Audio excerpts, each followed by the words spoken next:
چۆن پێشوازی لە ساڵی نوێ دەکەیت؟ خەون و ئاواتت بۆ داهاتوو چییە؟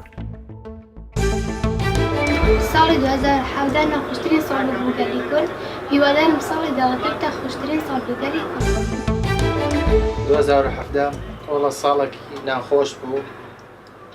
وەچ ساڵەوانە نییە 2016 15 14 لەبەر ئەوەزعی لەبەر داعش لەبەر حکوومەتی عێراق لەبەر موچە لەبەر مۆزەف پارەی مۆزەفی ئینشاڵڵا 2018 هەموو مۆزەفەکانی پارەی خۆیان وەگرن.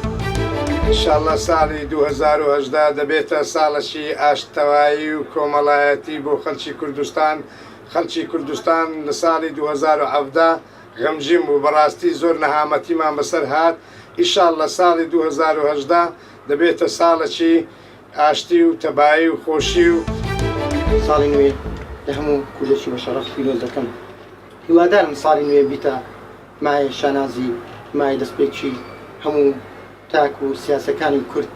هیوادارم حزبەکان دەست پێ خەری بکەن بۆ ئەوەی دەست لەناو دەستێکدیدا بنین، برایەتی و ئازایەتی و خۆشەویستی بەرپا بکەن.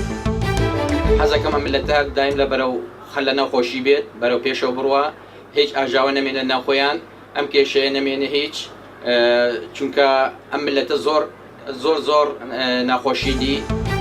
نتمنى إن شاء الله دائما نعيش بخير، وكل سنة تتجدد نعيش بخير وأحلى وأحلى وأحلى مثل كردستان، كل ما نشوفها أحلى وأجمل وأجمل وأجمل، وإن شاء الله دائما بالأفراح والسعادة، وكل عام وأربيل والعالم كله العربي بخير.